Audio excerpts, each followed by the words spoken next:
In this video, we are going to learn how to enhance our English by reading stories. So, we are taking reference book 10-minute stories published by Mills Kelly Publishing Limited, UK. Hi guys, welcome to VKN English classes. So, let us get started.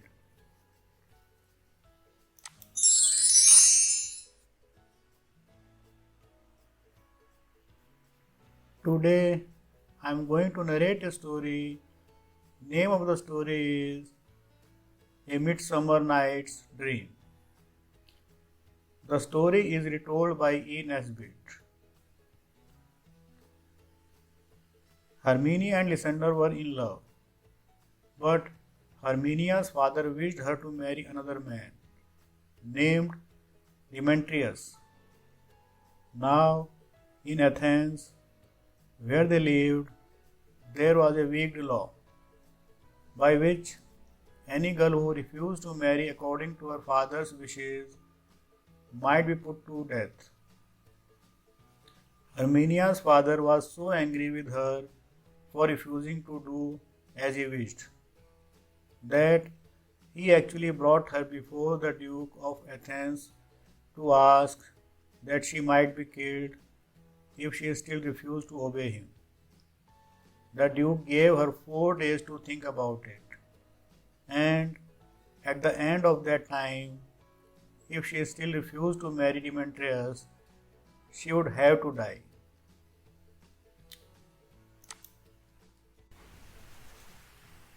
Lysander, of course, was nearly mad with grief, and it seemed to him the best thing to do was for Herminia to run away to his aunt's house at a place beyond the reach of that cruel law, and there he would come to her and marry her.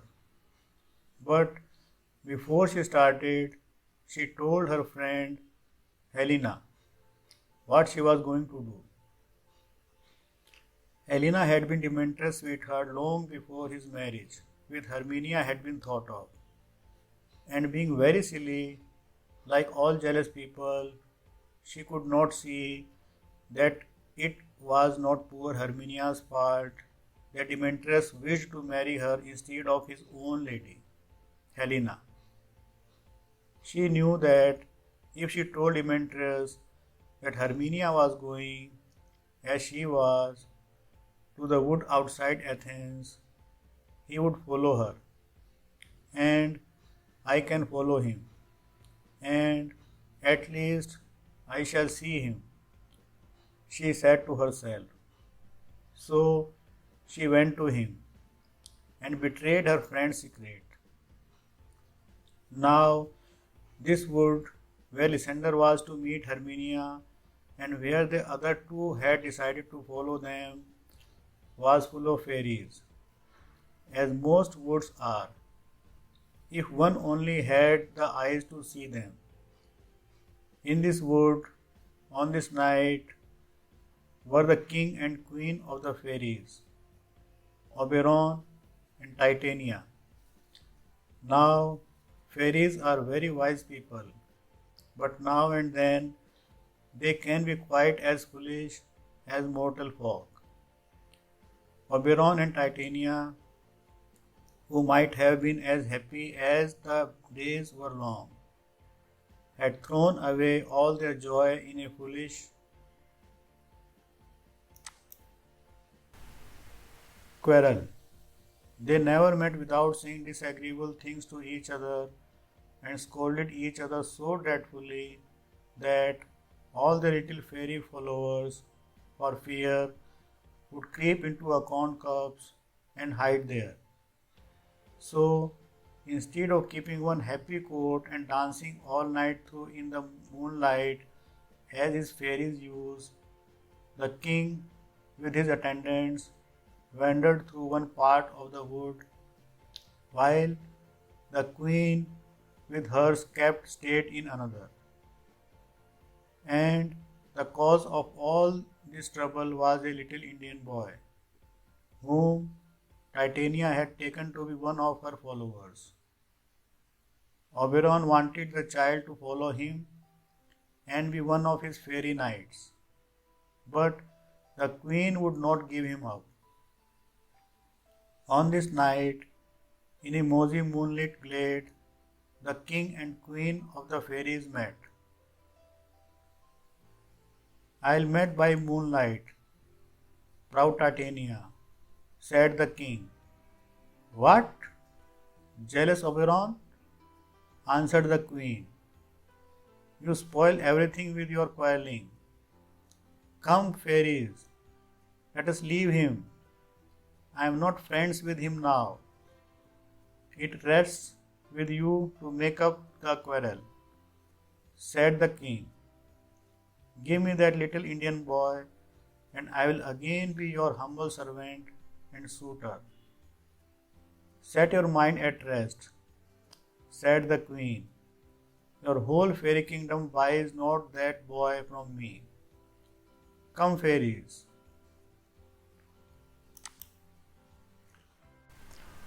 And she and her train rode off down the moonbeams. "Well, go your ways," said Oberon, "but I'll be even with you before you leave this wood."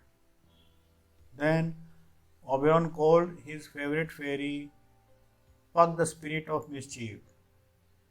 He used to slip into the dairies and take the cream away, and get into the churn so that the butter would not come, and turn the beer sour, and lead people out of their way on dark nights, and then laugh at them, and tumble people's stools from under them when they were going to sit down, and upset their hot ale over their chins when they were going to drink.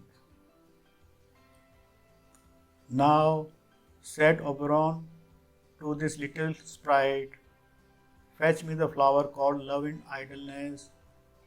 The juice of that little purple flower laid on the eyes of those who sleep will make them, when they wake, love the first thing they see. I will put some of the juice of that flower on my Titania's eyes, and when she wakes, she will love the first thing she sees, were it lion, bear, or wolf, or bull, or meddling monkey, or a busy ape." While Puck was gone, Demetrius passed through the glade followed by poor Helena, and still she told him how she loved him and reminded him of all his promises, and still he told her that he did not and could not love her, and that his promises were nothing. Oberon was sorry for poor Helena, and when Puck returned with the flower, he bade him follow Demetrius and put some of the juice on his eyes so that he might love Helena when he woke and looked on her as much as she loved him. So Puck set off, and wandering through the wood found not Demetrius but Lysander, on whose eyes he put the juice. But when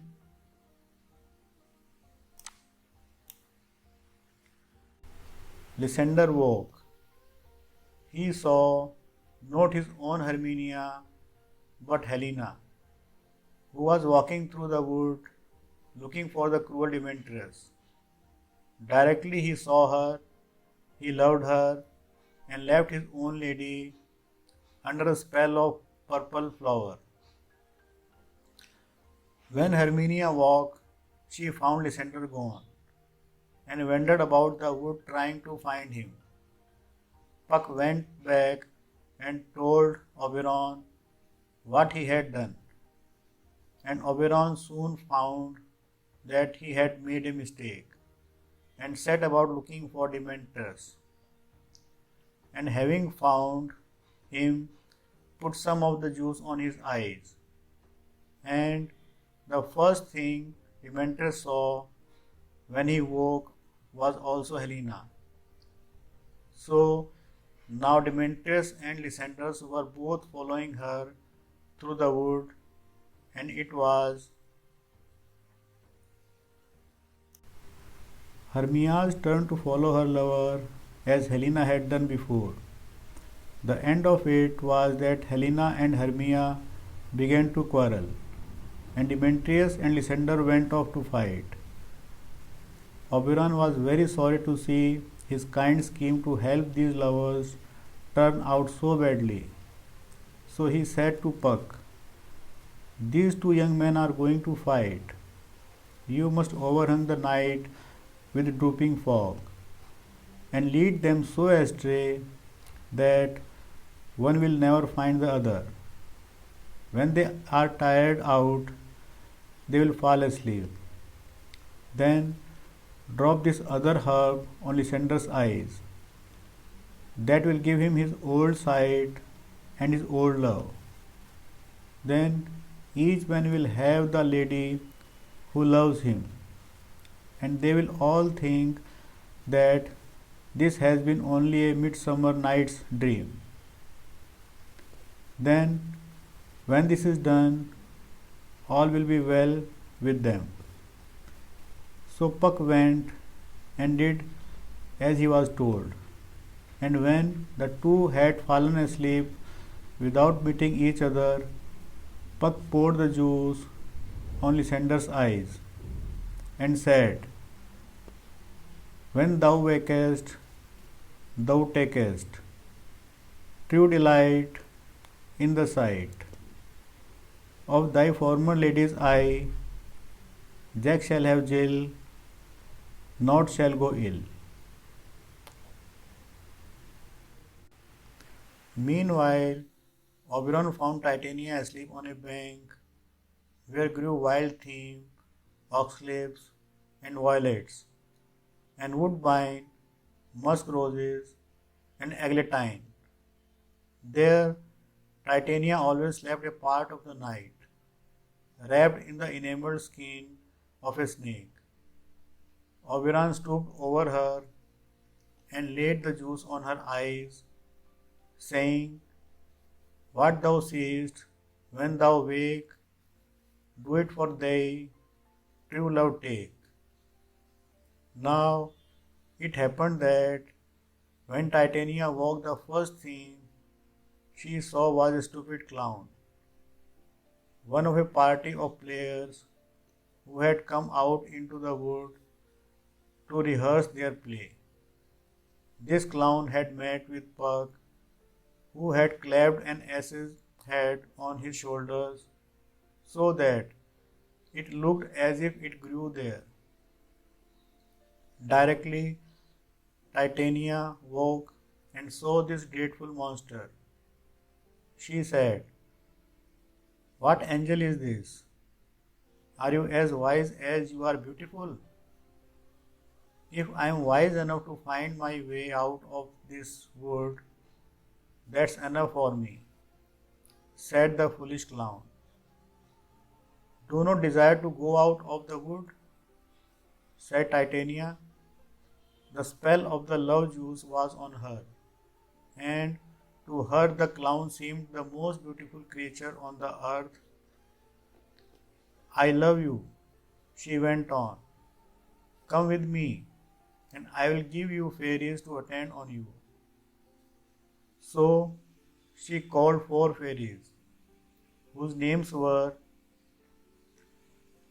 Peas Blossom, Cobweb, Moth, and Mustard Seed.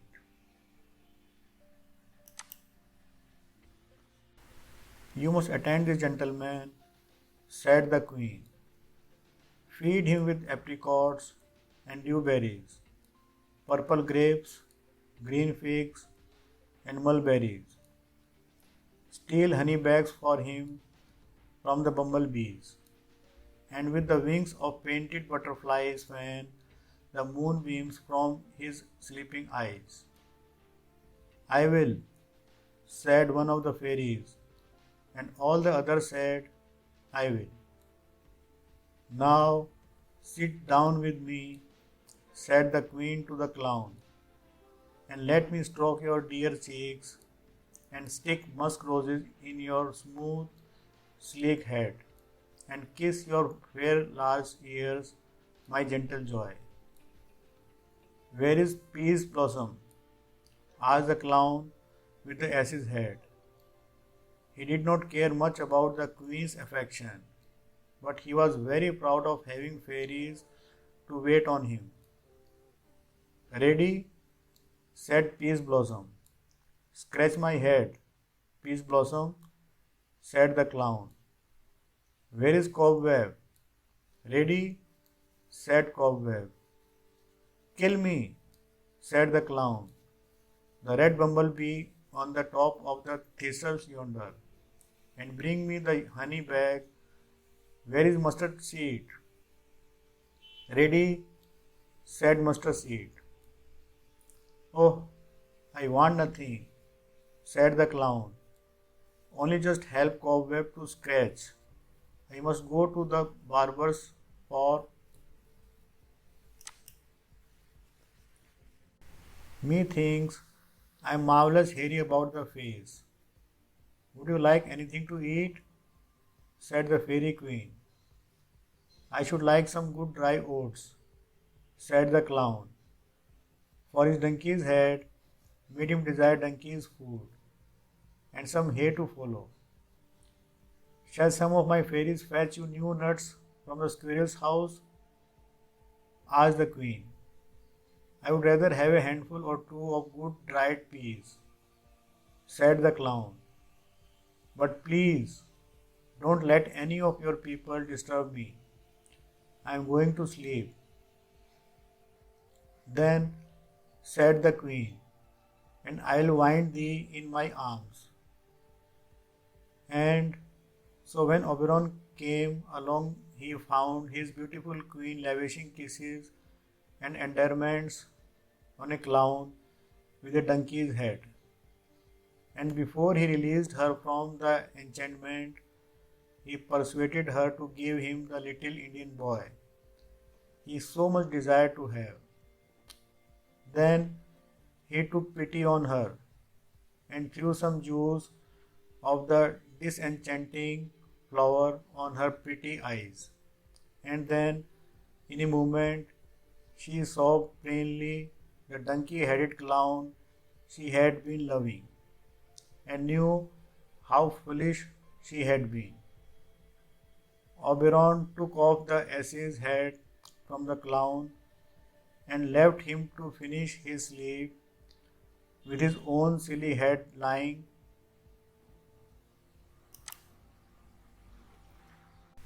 on the thyme and violets. Thus, all was made plain and straight again. Oberon and Titania loved each other more than ever. Demetrius thought of no one but Helena, and Helena had never had any thought of anyone but Demetrius. As for Hermia and Lysander, they were as loving a couple as you could meet in a day's march, even through a fairy wood. So the four mortal lovers went back to Athens and were married, and the fairy king and queen live happily together in that very wood at this very day. Here the story ends. Now you should go through all the grammatical structure of the sentences like tenses, direct, indirect, active, passive, prepositions, etc. and read the story loudly by yourself at least 2-3 times more to enable you to understand it properly in order to improve your English.